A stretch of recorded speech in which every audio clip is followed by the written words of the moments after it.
Sa mahabang biyahe ng aming paglalakbay patungo sa tribo ng mga katutubo dito sa Mindoro ay naging matagumpay. Ngunit sa aming pag-uwi, may mga bagay talaga na hindi inaasahan. Nasira ang aming sinasakyan sa gitna ng kabundukan.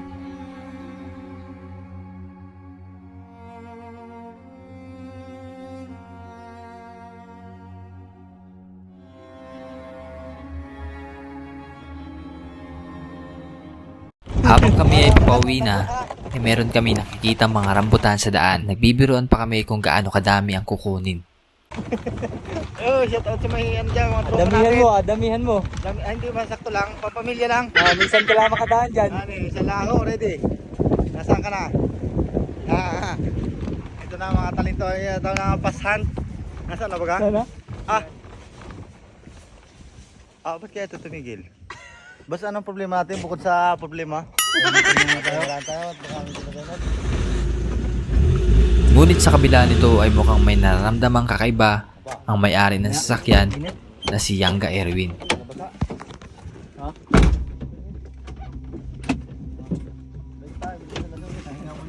Kaya minabuti niya munang ihinto ang sasakyan at pagpahingahin. Lalo na kapag sariling sasakyan mga babayan, alam natin kung anong normal at di normal sa ating gamit. Sa aming paghinto, nagpahinga muna at maya-maya lang ay tila ba'y may susunog na wirings sa sasakyan at amin ang hinanap kung saan.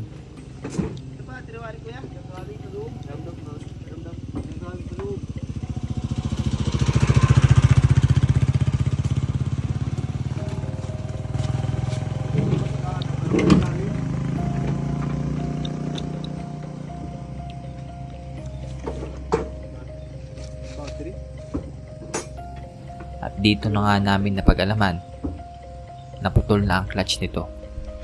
At lahat kami ay hindi alam ang gagawin.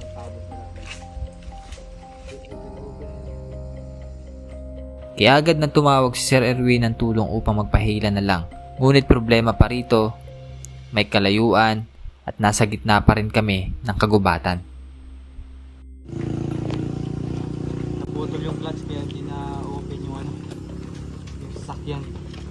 Nagpaparescue lang kami para na sa ganun na yan. Nahila po itong sasakyan. Sobrang taas yung inakit kanina ay naputol po yung clutch. Kaya hindi na rin magamit o ma-open yung engine. Ang tamang lakad muna tayo. Siyempre hindi mo rin ito maiwasan talaga yung mga ganitong senaryo. Pero mahalaga, safe naman ang lahat. Wala lang ang problema.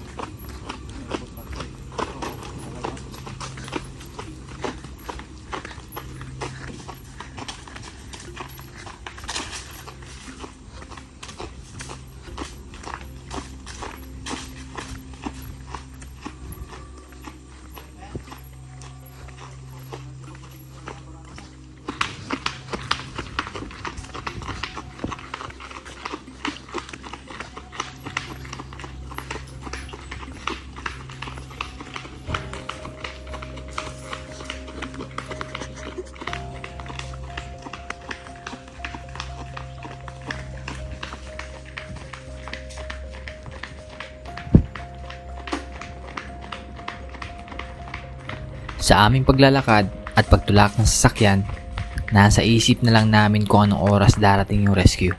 At para hindi rin mainip, ini-enjoy na rin namin ang aming dinadaanan. At sakto rin talaga na mayroong mga rambutan sa daan. Sarado na. Sana tayo ganapaw pa tayo maggamuti. Ano ito bawal? Bawal din tayo mahuli. Bawal din tayo. Ang dami mga bayan, ang dami Sa paglipas nga ng oras ay ang pagdilim ng kapaligiran. Tapos meron pang nagbabadyang masamang panahon.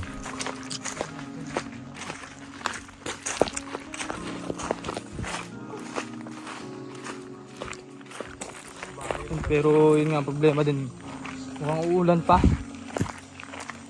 Habang nag-aantay kami, kain muna kami ng bayabas. Lako-lako na yun sa tiyan mo, nasunog sa rambutan na.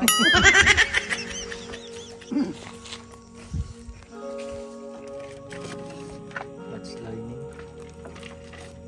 Parang problema oh. Bumitaw ano?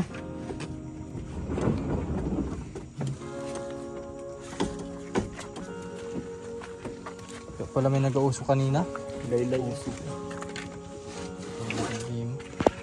Nung tinigil ko hindi naman eh. Siguro bumitaw na nung ano, naputol na nung usok. Sobrang init na, nasunog na. Maraming ang baha, ano baha.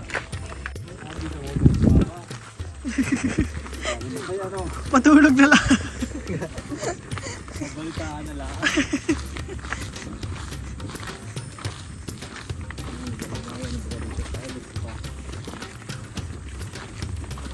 At dahil palusong na ang kasunod na daan, hanggang dito na lang ang aming pagtutulak.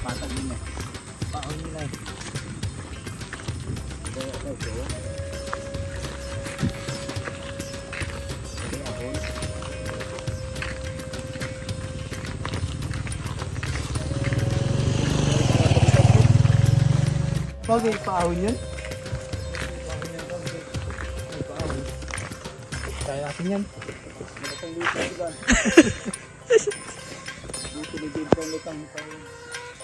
May tambahan pa tayo din eh.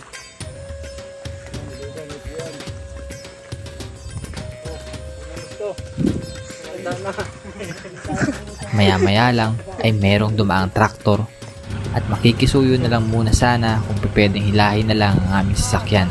Ngunit sagot ng driver ay pwede pa rin naman paandarin ang aming sasakyan at kinakailangan lang itulak upang kumagat ang kambyo nito.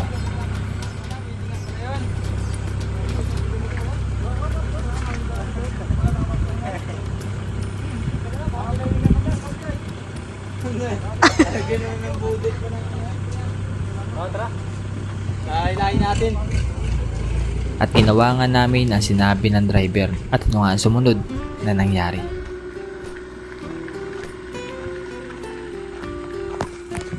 So yun, buti na lang at tinuruan din kami ng dumaan kanina. At yung sabi nga, ay itulak na lang para bukas yung pinakang makina. At ayun, buti na lang at nagamit ulit. Ano na yung multicab para hindi na rin mahirapan yung makina. Kahit paano ay nabuwasan yung problema. No? So, pero ito nga ay paakyat, palusong. Eh, hindi na rin kami sumakay para naman delikado. So yun nga, dito na rin yung ulan. Mukhang aabutan kami. Kailangan din bilisan.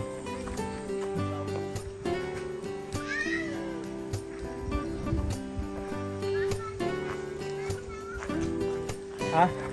Hindi natin inaasahan sa mangyari ito. Kaya mas maganda pa rin yung naranasan. Ano, para the next day, alam mo na gawin ano. Alam na. Pero na tayo at malaking problema din eh. Kaya nga ano eh. Maraming hininga ubusin. Pero masama ko ulit next time. Masama ulit! Masama ulit. No? Okay lang yung una, padalawa, patatlo. Yung paapat, sakit na ho yun. Ay, tumatay. Sakay. Sakay. Sabi.